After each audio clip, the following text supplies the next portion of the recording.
آ گئے ہیں آ گئے ہیں آ گئے ہیں فرشتوں کے جھرمٹے،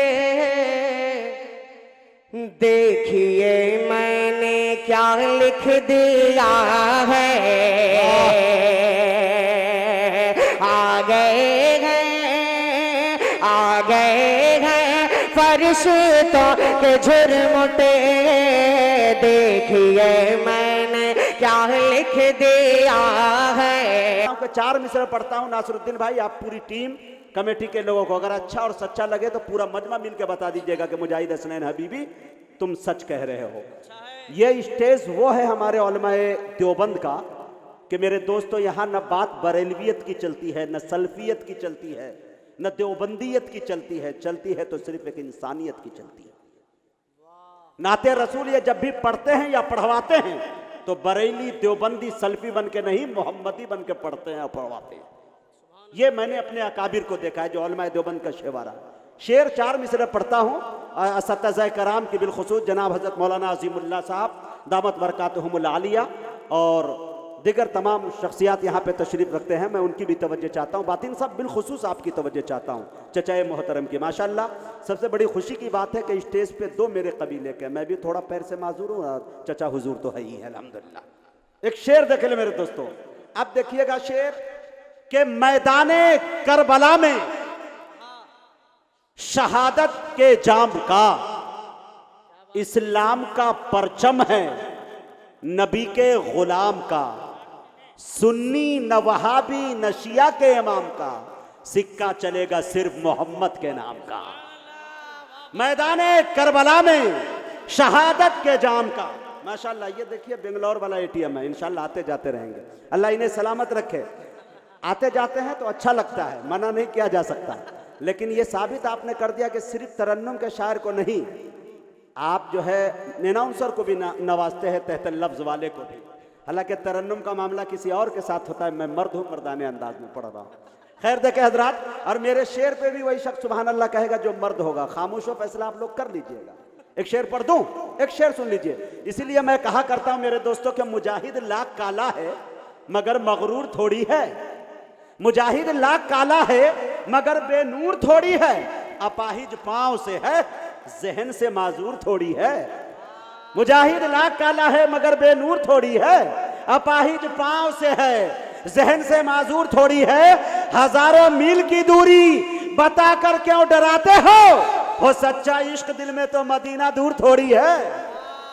ہزاروں میل کی دوری بتا کر کیوں ڈراتے ہو سچا عشق دل میں تو مدینہ دور تھوڑی ہے۔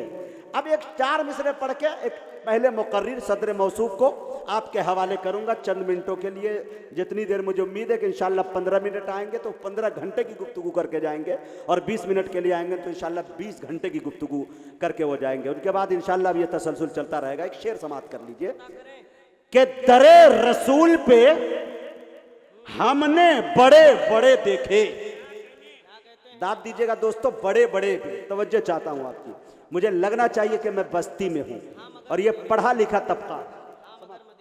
ہاں شعر دیکھیے گا میرے دوستو کہ در رسول پہ ہم نے بڑے بڑے دیکھے، غلام بنتے ہیں کیسے کھڑے کھڑے دیکھے۔ در رسول پہ ہم نے بڑے بڑے دیکھے، غلام بنتے ہیں کیسے کھڑے کھڑے دیکھے، ارے عجب ہے عشق جو بیمار اٹھ نہیں سکتا، وہ چاہتا ہے مدینہ پڑے پڑے دیکھے۔ عجب ہے عشق عجب ہے عشق جو بیمار اٹھ نہیں سکتا، وہ چاہتا ہے مدینہ پڑے پڑے دیکھے۔ در رسول پہ ہم نے بڑے بڑے دیکھے۔ اور ماشاءاللہ ارشاد بھائی بہت دیر سے آ رہے ہیں، انشاءاللہ مجھے لگ رہا ہے میرا کام ہی کر رہے ہیں، انشاءاللہ باطن صاحب بہت موڈ بنا رہے ہیں، وہ اچھی شاعری نکالنے کی کوشش کر رہے ہیں۔ علاقہ جو ہے ان کا ہے، باطن صاحب جانیں گے کہ کس طرح کے محفل کا مزاج ہے۔ آئیے میرے دوستوں، میں بڑے ادب کے ساتھ آپ کے اور ہم سب کے مشفق کرم فرما مربی اتالیق پیر طریقت محبوب العلماء جناب حضرت مولانا عظیم اللہ صاحب دامت برکاتہم عالیہ سے گزارش کر رہا ہوں کہ حضرت تشریف لائے اور اپنی قیمتی باتوں سے ہم سامعین کو نوازیں۔ صاحبہ خانہ بدوشوں کے حوالے کر دے، یہ گھنا پیڑ پرندوں کے حوالے کر دے، ٹھنڈے موسم میں بھی سڑ جاتا ہے باسی کھانا، ارے بچ گیا ہے تو غریبوں کے حوالے کر۔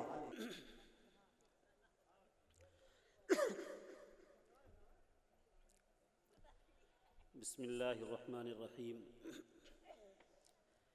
نحمدہ ونصلی علی رسولہ الکریم، اما بعد، اعوذ باللہ من الشیطان الرجیم، بسم اللہ الرحمن الرحیم۔ یا ایہا الذین آمنوا قوا انفسکم واہلیکم نارا وقودها الناس والحجارہ علیہا ملائکۃ غلاظ شداد لا یعصون اللہ ما امرہم ویفعلون ما یؤمرون۔ محترم حضرات، سامعین کرام اور اسٹیج پر رونق افروز علماء ذی عظام، اس وقت ہمارے اور آپ کے لیے یہ بہت ہی خوشی و مسرت کی گھڑی ہے کہ آج اس وقت ناگپور کی سرزمین پر ایک عظیم الشان جلسہ سیرت النبی و اصلاح معاشرہ کے عنوان سے منعقد ہو رہا ہے، جس میں ہم اور آپ شرکت کی سعادت حاصل کر رہے ہیں۔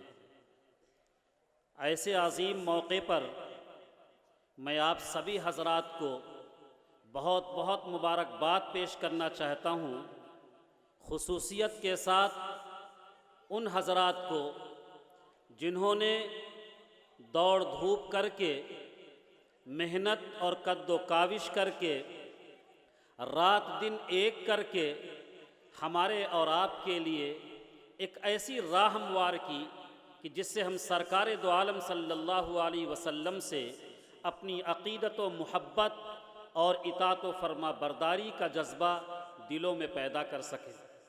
ساتھ ہی ساتھ ہم آپ تمام سامعین کے شکر گزار ہیں کہ آپ حضرات اس موسم سرما میں اپنے گھروں سے نکل کر دین کی باتوں کو سننے کے لیے تشریف لائے۔ اللہ آپ کے آنے کو قبول فرمائے، سننے کو قبول فرمائے۔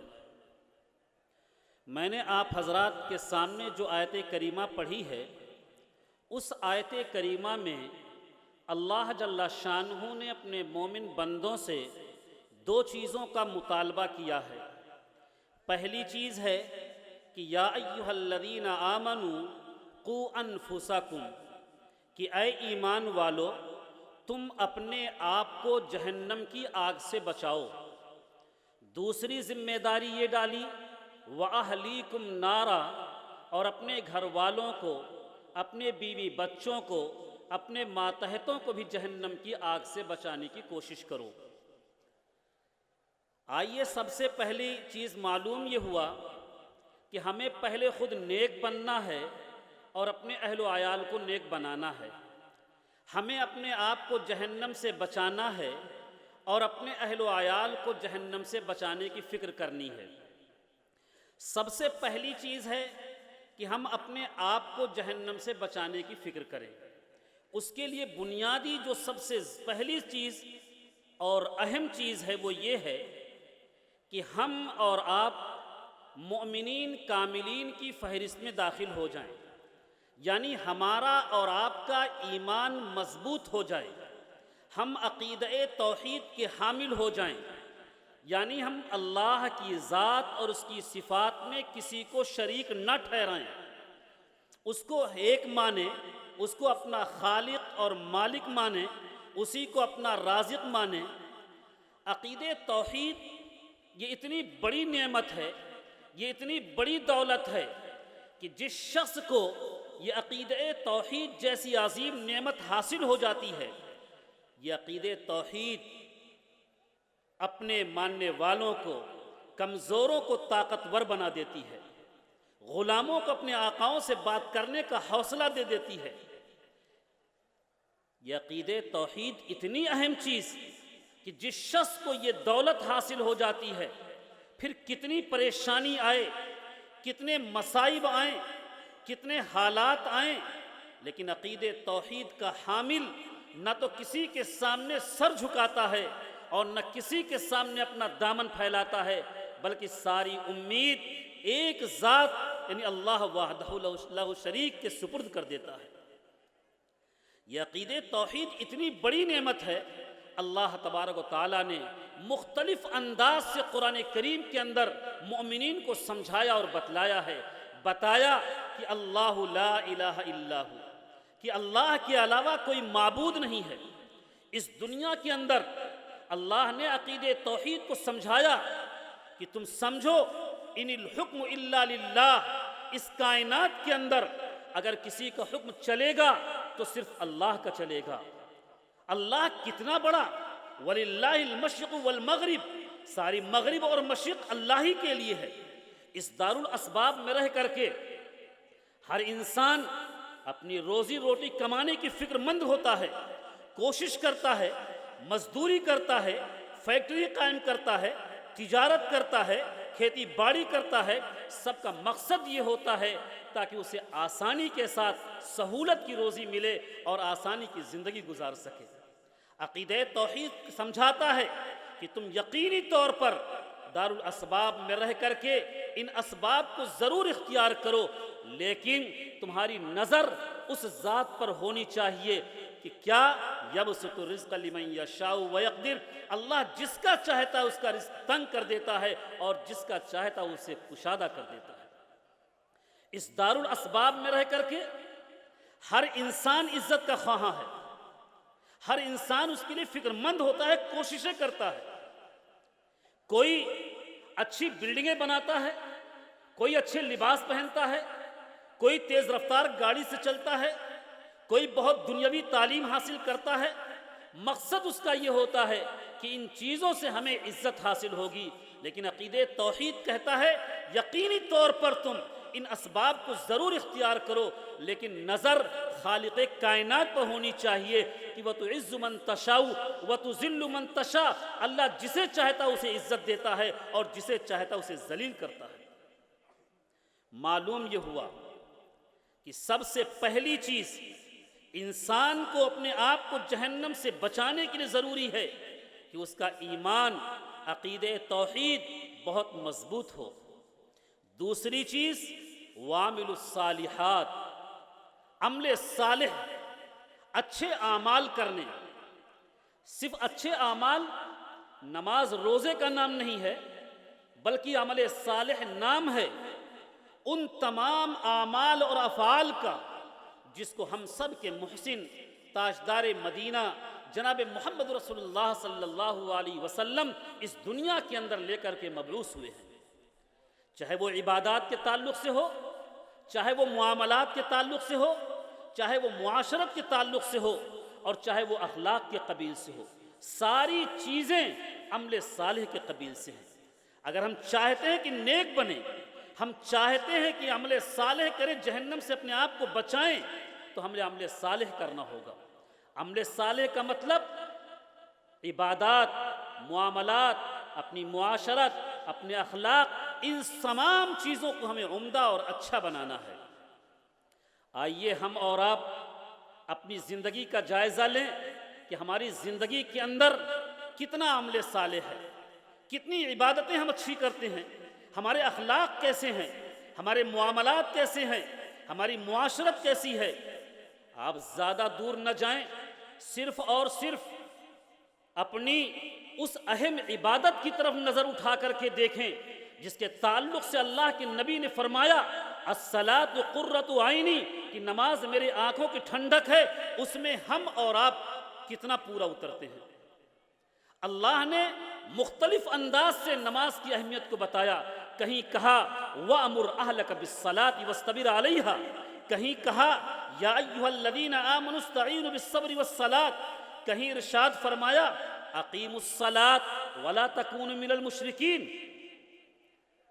اتنی اہم چیزوں کے بیان کے بعد بھی جب اللہ کا ایک منادی آواز لگاتا ہے روزانہ 5 مرتبہ کہ حی علی الصلاۃ، آ جاؤ نماز کی طرف، حی علی الفلاح، آ جاؤ کامیابی کی طرف، ذرا ہم اور آپ اس مجمع میں جتنے حاضر ہیں سب اپنے آپ کو گریبان میں جھانک کر کے دیکھیں کہ اس آواز پر لبیک کہنے والے کتنے فیصد ہیں۔ گھروں کے اندر کتنے عاقل اور بالغ مرد، لیکن مسجدوں کو آباد کرنے والے، مسجدوں میں پہنچنے والے، 5 وقتہ نماز کو ادا کرنے والے ہم میں سے کتنے ایسے ہیں جو اس چیز پر عمل کرتے ہیں؟ اگر ہم سروے کریں اور جائزہ لیں تو پتہ یہ چلے گا کہ صرف اور صرف 5 اور 10% ایسے ہیں جو 5 وقتہ نماز کے پابند، ورنہ ایک بہت بڑی تعداد اس محتم بالشان عبادت کو ترک کیے ہوئے ہے۔ حالانکہ اللہ کے نبی نے فرمایا لا تترکن الصلاۃ المکتوبۃ متعمدا، کہ اے مسلمانوں جان بوجھ کر کے فرض نماز کبھی بھی مت چھوڑو، پابندی کرو، اس کا اہتمام کرو، کیونکہ دنیا کے اندر جو نماز کی پابندی کرتا ہے، اللہ کے نبی نے فرمایا کہ من حافظ علی الصلاۃ اکرمہ اللہ 5 خصال، جو شخص نمازوں کا اہتمام، نمازوں کی پابندی کرتا ہے، اللہ اسے 5 قسم کے انعامات سے نوازتے ہیں۔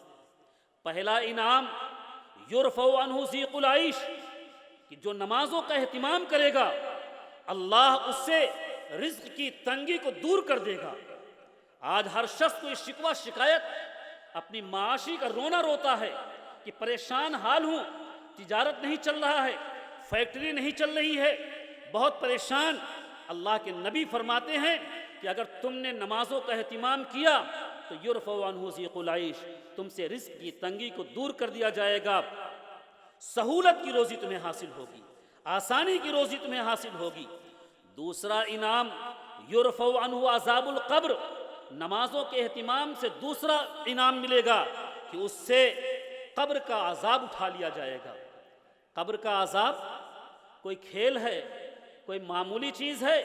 ارے صرف کتابوں میں اٹھا کر کے اگر ہم پڑھ لیں تو رونگٹے کھڑے کر دیتے ہیں، اور صحیح حال قبر کا عذاب تو وہی شخص جان سکتا ہے جو قبر کے اندر لیٹا ہوا۔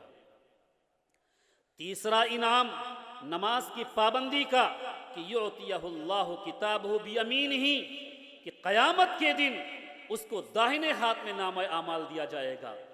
یہ داہنے ہاتھ میں نامہ اعمال کا ملنا بہت بڑی بشارت ہے، بہت بڑی خوشخبری ہے۔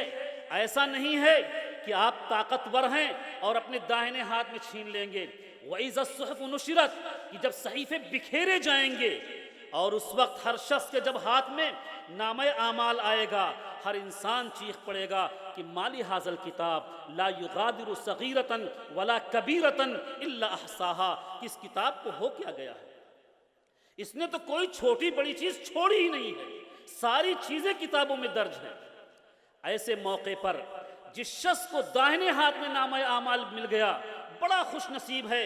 قرآن کریم نے اس کا نقشہ کھینچا ہے، فَأَمَّا مَنْ أُوتِيَ كِتَابَهُ بِيَمِينِهِ فَيَقُولُ هَاؤُمُ اقْرَءُوا كِتَابِيَهْ إِنِّي ظَنَنْتُ أَنِّي مُلَاقٍ حِسَابِيَهْ فَهُوَ فِي عِيشَةٍ رَاضِيَةٍ فِي جَنَّةٍ عَالِيَةٍ قُطُوفُهَا دَانِيَةٌ، کہ جس شخص کے داہنے ہاتھ میں نامہ اعمال دے دیا گیا وہ اچھلتا پھرے گا، کودتا پھرے گا، لوگوں کو دکھلاتا پھرے گا اپنے نامہ اعمال کہ ہاؤم اقرؤوا کتابیہ، لو میرا نامہ اعمال پڑھ لو، انی ظننت انی ملاق حسابیہ، میرا گمان تھا، میرا یقین تھا کہ قیامت قائم ہوگی، ذرے ذرے کا حساب ہوگا، اللہ کے سامنے حاضر ہونا ہوگا، اس واسطے قیامت کے دن کی ہم نے تیاری کر رکھی تھی، نمازوں کی پابندی کی تھی۔ آج ہم لوگ کتنی غفلت کی زندگی گزار رہے ہیں۔ ہم سوچتے ہیں کہ ہم راتوں کی تاریکی میں بند کمروں کے اندر ہم جو چاہیں موبائل میں دیکھیں، جو چاہیں کریں، کوئی دیکھنے والا نہیں، کوئی ٹوکنے والا نہیں۔ یقین جانو یہ ہماری بہت بڑی غلط فہمی ہے۔ قرآن کریم نے بتایا ہے کہ تم ایسے موقع پر بھی ذرا دھیان رکھنا، یومئذ تحدث اخبارہا، جس دن زمین اپنی خبریں بیان کرے گی، زمین بتائے گی کہ تم نے اس زمین پر بیٹھ کر کے نمازیں پڑھی ہیں، روزے رکھے ہیں، اچھے اعمال کیے ہیں، یا زمین کے اس ٹکڑے پر بیٹھ کر کے تم نے زنا کیا ہے، چوری کی ہے، رشوت لیا ہے، جھوٹ بولے ہو۔ قیامت کے دن زمین کا وہ ٹکڑا ہمارے اور آپ کے خلاف گواہی دے گا۔ ہم غافل رہتے ہیں کہ ہمارا کوئی نگراں نہیں ہے۔ قرآن کریم نے بتایا ہے کہ ان کرامن کاتبین یعلمون ما تفعلون، کرامن کاتبین ان تمام کاموں کو جانتے ہیں جس کو تم کرتے ہو. ہم کتنی تنہائی کے اندر ہوں، لائٹ بھی بجھی ہوئی ہو، رات کی اندھیری ہو، ایسے موقع پر ہم گناہ اگر کرتے ہیں سوچتے ہیں کوئی دیکھنے والا نہیں، کوئی جاننے والا نہیں ہے، ہم جتنا چاہیں گناہوں کا ارتکاب کر لیں، ذرا نظر ڈالیں اس بات پر کہ ہمارے ہر عمل کو یہ فرشتے نوٹ کر رہے ہیں، کل قیامت کے دن وہ سامنے حاضر کر دیں گے. اس لیے ضرورت اس چیز کی ہے کہ ہم ہر وقت اللہ کا خوف اپنے دل و دماغ میں بٹھائیں. ہم ہر وقت اس چیز کو سوچیں کہ اللہ کے متعین کیے ہوئے فرشتے ہمارے ہر حرکت کو نوٹ کر رہے ہیں. اس چیز کا تصور جب ہمارے ذہن و دماغ پر ہوگا تو ہماری نظریں غلط دیکھنا چاہیں گی، لیکن وہ تصور ہمیں اپنی آنکھوں کو نیچی کرنے پر مجبور کرے گا. قدم گناہوں کی طرف چلنے چاہیں گے، ہاتھ سے ہم غلط کام کرنا چاہیں گے، لیکن وہ تصور، آخرت کا تصور ہمیں ان چیزوں سے روک دے گا. آج یہی وجہ ہے کہ آج اس دنیا کے اندر آ کر کے ہم اپنے مقصد حقیقی کو بھول گئے کہ ہم دنیا میں کس مقصد کے لیے آئے ہیں. قرآن کریم نے بیان کیا انسانوں کی پیدائش کا مقصد کہ وما خلقت الجن والانس الا لیعبدون، کہ میں نے انسانوں اور جناتوں کو صرف اور صرف اپنی عبادت کے لیے پیدا کیا.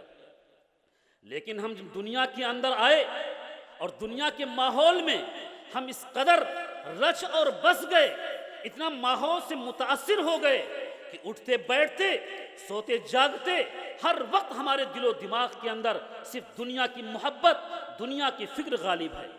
ہر وقت یہی فکر ہے کہ ہماری بلڈنگ اچھی بن جائے، ہمارا دکان اچھا چلنے لگے، ہماری کھیتی باڑی اچھی ہو، ہمیں اچھی شہرت ہو، ہمیں اچھا منصب ملے، ہمیں اچھی دولت ملے. انہی چیزوں کے تعلق سے ہر وقت ہم اور آپ فکر مند ہیں. یقین جانو یہ چند دنوں کے اندر ہماری آنکھیں بند ہو جائیں گی، قلب کی حرکت رک جائے گی. اس وقت ہمیں احساس ہوگا کہ اس دنیا کے اندر ہم جو 2 رکعت نماز پڑھ لیتے تھے اس کی کیا قیمت ہے. ہم چلتے پھرتے جو سبحان اللہ الحمدللہ کہہ لیتے تھے اس کی کیا فضیلت ہے. اس وقت ہمیں اس کا احساس ہوگا. آج یہی وجہ ہے کہ جو ہم غفلت کی زندگی گزار رہے ہیں، لاپرواہی کی زندگی گزار رہے ہیں، بالکل اللہ کے احکام کو، نبی کریم صلی اللہ علیہ وسلم کی سنتوں کو ترک کر کے زندگی گزار رہے ہیں. آج یہی وجہ ہے کہ پوری دنیا کے اندر اتنی بڑی تعداد میں ہونے کے باوجود ہم کس قدر بے حیثیت، کس طریقے سے ذلیل و خوار کی زندگی گزار رہے ہیں. اس کی بنیادی وجہ یہی ہے کہ ہمارے اعمال اچھے نہیں، ہمارے کرتوت اچھے نہیں، ہم نے اللہ کے احکام کو توڑ دیا ہے. قرآن کریم کہتا ہے ظہر الفساد فی البر والبحر بما کسبت ایدی الناس لیذیقہم بعض الذی عملوا لعلہم یرجعون، کہ اس کائنات کے اندر جو فسادات رونما ہوتے ہیں، حالات بگڑتے ہیں، وہ تمہاری بدعمالیاں ہیں، وہ تمہارے کرتوت ہیں. اور ساری بدعمالیوں کا نتیجہ نہیں بعض الذی عملوا لعلہم یرجعون، یہ تو صرف بعض اعمال کی سزا ہے، لعلہم یرجعون، تاکہ واپس آ جائیں. اللہ حالات اس لیے پیدا کرتے ہیں کہ یہ میرے بندے ہیں، میں نے ان کو دنیا کے اندر بھیجا تھا اپنی عبادت کے لیے، اپنے احکام پر عمل کرنے کے لیے، اپنی خوشنودی کے لیے. یہ دنیا میں بہک گئے ہیں، اس واسطے اللہ حالات پیدا کرتا ہے. جب انسان کو مصیبتیں آتی ہیں، عورتیں بیوہ ہوتی ہیں، بچے یتیم ہوتے ہیں، سامنے جان مال لٹتا ہوا نظر آتا ہے، آنکھوں کے اندر سیاہی چھا جاتی ہے، اندھیرا چھا جاتا ہے، اس وقت صرف اور صرف انسان کو اللہ نظر آتا ہے. تو حالات آنے کا مقصد آپ کو پریشان کرنا نہیں، آپ کو ذلیل کرنا نہیں، بلکہ مقصد یہ ہوتا ہے تاکہ یہ میرے بندے اللہ کی طرف رجوع کر لیں، توبہ اور استغفار کر لیں اور صحیح طریقے کی زندگی گزاریں. آج یہی وجہ ہے کہ جو ہم ذلیل اور خوار کی زندگی گزار رہے ہیں. تاریخ اٹھا کر کے دیکھیں تو صحابہ کرام رضوان اللہ علیہ مجمعین نے اللہ کے قانون پر عمل کیا، نبی کریم صلی اللہ علیہ وسلم کی سنتوں کو اپنی زندگی میں زندہ کیا. تو قلیل تھے، نہتھے تھے، کمزور تھے، لیکن پوری دنیا پر حکمرانی کی، قیصر و کسریٰ جیسے لوگ ان سے مرعوب تھے، مغلوب تھے۔ میں آپ کو ایک دو مثال دے کے بتاؤں کہ کس طریقے سے انہوں نے اتباع کی ہے، کس طریقے سے اپنی زندگی کے اندر صحابہ کرام نے ایک ایک سنتوں کو زندہ کیا ہے۔ آپ ذرا دیکھیں، شراب کی جب آیت نازل ہوئی تو اللہ کے نبی نے ایک شخص کو بلایا اور کہا کہ جاؤ مدینہ کی گلی میں آواز لگا دو کہ آج سے شراب حرام قرار دے دی گئی۔ وہ شخص پہنچتا ہے مدینہ کی گلی میں اور ایک آواز لگاتا ہے کہ الا ان الخمر قد حرمت، کہ خبردار شراب حرام قرار دے دی گئی۔ الا ان الخمر قد حرمت، کہ خبردار شراب حرام قرار دے دی گئی۔ اس جملے کا سننا تھا، حالانکہ شراب ان کی محبوب غذا تھی، اس کے بغیر ان کو کھانا نہیں اچھا لگتا تھا، لیکن صرف ایک آواز پر انہوں نے ایسی اتباع اور ایسی اطاعت کی کہ جن کے منہ کے اندر شراب تھا انہوں نے کلی کر دیا، جن کے ہاتھوں میں جام تھا انہوں نے پھینک دیا، گھروں کے اندر گئے اور جن کے گھروں کے اندر مٹکوں سراہیوں کے اندر شراب بھرا ہوا تھا اس کو اس قدر توڑا کہ شراب مدینہ کی گلیوں میں اس طرح بہ رہا تھا جیسے کہ برسات کا رکا ہوا پانی بہ رہا ہو۔ یہ تھی اتباع، یہ تھی اطاعت۔ ایک واقعہ اور بتاؤں، حضرت حذیفہ ابن یمان رضی اللہ تعالیٰ عنہ کا، جو فاتح ایران ہیں، ایران کے دربار میں جب پہنچتے ہیں تو آپ کی مہمان نوازی کی جاتی ہے، آپ کے سامنے دسترخوان لگایا جاتا ہے، کہتے ہیں آپ تناول فرمائیں۔ آپ کھانا کھاتے ہیں، ہاتھوں سے ایک لقمہ گر جاتا ہے، فوراً آقا کی ایک سنت یاد آتی ہے کہ اللہ کے نبی کا ارشاد ہے کہ کھانے کے دوران اگر کوئی لقمہ گر جائے تو اسے اٹھا کر کے استعمال کر لو، کچھ گرد و غبار ہو تو اسے صاف کر لو۔ اس حدیث پر عمل کرنے کے غرض سے حضرت حذیفہ ابن یمان اس گرے ہوئے لقمے کو اٹھانا چاہتے ہیں۔ بغل میں جو صاحب ہیں وہ کوہنی مارتے ہیں کہ اے حذیفہ ابن یمان، تم کر کیا رہے ہو؟ یہ مدینہ کا دسترخوان نہیں ہے کہ تم گرا ہوا لقمہ کھا لو، یہ ایران کا دربار ہے، اگر تم نے یہاں گرا ہوا لقمہ کھا لیا تو ایران والے کہیں گے کہ مدینہ کے لوگ کیسے نچلے قسم کے لوگ ہیں، بڑے کمتر لوگ ہیں، انہیں کھانے کا سلیقہ بھی نہیں ہے، گرے ہوئے لقمے کو بھی کھا لیتے ہیں۔ ایسے بھرے دربار کے اندر حضرت حذیفہ ابن یمان نے کیا جواب دیا ہے جو آب زر سے لکھنے کے قابل ہے۔ اس بھرے دربار میں کہا آترک سنت حبیبی صلی اللہ علیہ وسلم لہؤلاء الحمقاء، کیا میں ان بیوقوفوں کی وجہ سے، کیا میں ان احمقوں کی وجہ سے اپنے آقا کی سنت کو ترک کر دوں؟ یہ ہرگز نہیں ہو سکتا ہے۔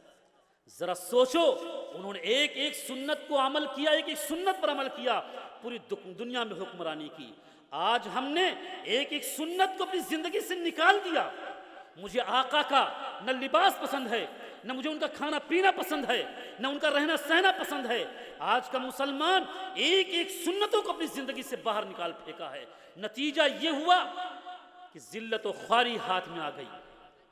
یقین جانو، اگر ہم چاہتے ہیں کہ امن ہو، چین ہو، سکون ہو، تو ہمیں اللہ کے نبی کی سنتوں کو عزت دینا ہوگا، اللہ کے نبی کی سنتوں کو اپنی زندگی کے اندر اپنانا ہوگا۔ اگر ہم اپنائیں گے تو ہم عزت پائیں گے، اللہ کی نبی کی سنت کو عزت دیں گے، ہم خود عزت پائیں گے۔ اس لیے اس مختصر سے وقت میں بات یہ ہے کہ جس غفلت کی زندگی ہم گزار رہے ہیں، ضرورت ہے کہ ہم اپنے اندر تبدیلی لائیں، ضرورت ہے اپنے اندر بدلاؤ لائیں، چونکہ ہم جو بیٹھے ہوئے ہیں انتظار میں کہ حکومتیں بدلیں گی، ہمارا سب کچھ بدل جائے گا، ہم عزت کی زندگی گزاریں گے، یہ ہماری بھول ہے۔ قرآن کریم کہتا ہے کہ اگر تبدیلی چاہتے ہو، عزت چاہتے ہو، تو قرآن نے ایک دستور بتایا ہے، ان اللہ لا یغیر ما بقوم حتی یغیر ما بانفسہم، کہ بے شک اللہ کسی قوم کے حالات کو نہیں بدلتا جب تک کہ وہ قوم خود اپنی حالات کو نہ بدلے۔ تو ضرورت ہے کہ ہم اپنے آپ کو بدلیں۔ اگر ہم نمازوں کے پابند رہیں تو نماز پڑھنے والے بن جائیں، اگر ہم قرآن کریم کی تلاوت نہیں کرتے ہیں تو قرآن کریم کی تلاوت کرنے والے بن جائیں، اگر ہم جھوٹ بولتے ہیں اس کو چھوڑنے والے بن جائیں، ظلم کرتے ہیں اس کو چھوڑنے والے بن جائیں، غلط کاموں کو اپنی زندگی سے ترک کر دیں۔ اگر ہم یہ تبدیلی لے آئے، اپنے اندر بدلاؤ پیدا کر لیا تو یقین جانو اللہ ہمارے حالات کو بدل دے گا۔ جن کو ہم اپنا ظالم اور دشمن سمجھتے ہیں، یقین جانو سارے لوگوں کے قلوب اللہ کے ہاتھوں میں ہے۔ اگر ہم نے اپنے کو بدل لیا، اللہ کے احکام کے مطابق ڈھال لیا، تو اللہ ایسے لوگوں کے قلوب کو ہمارے لیے نرم کر دے گا، ان کے دلوں میں ہماری عزت ڈال دے گا۔ تو خلاصہ یہ ہے کہ پہلی چیز تھی کہ اگر ہم چاہتے ہیں کہ اپنے آپ کو جہنم سے بچانا تو ہمیں یہ کام کرنا ہوگا۔ دوسری ذمہ داری وَأَهْلِيكُمْ نَارًا، کہ اپنے اہل و عیال کو، اپنے بیوی بچوں کو جہنم کی آگ سے بچائیں۔ اس آیت کریمہ نے ہمیں اور آپ کو خواب غفلت سے جگایا اور جھنجھوڑ دیا ہے۔ آج ہم جو سوچتے ہیں کہ ہم نیک ہو گئے، نمازوں کے پابند ہو گئے، صف اول میں حاضر ہونے والے ہو گئے، جنت ہمارا ٹھکانہ ہے، یقین جانو ہمارا ذاتی عمل ہماری نجات کے لیے کافی نہیں ہے۔ اس آیت کریمہ کا تقاضا یہ ہے کہ جس طریقے سے تم نے فکر کی ہے اپنے آپ کو جہنم سے بچانے کی، کہ تم نماز کی پابندی کر رہے ہو، رمضان آتا ہے روزے رکھتے ہو، زکوٰۃ ادا کرتے ہو، اچھے اعمال پیش کرتے ہو، ایسے ہی تمہاری ذمہ داری ہے کہ اپنے بیوی بچوں کو بھی نیک بناؤ، اپنے اہل و عیال کو بھی نیک بناؤ، اپنے ماتحتوں کو بھی جہنم سے آگ سے بچانے کی کوشش کرو۔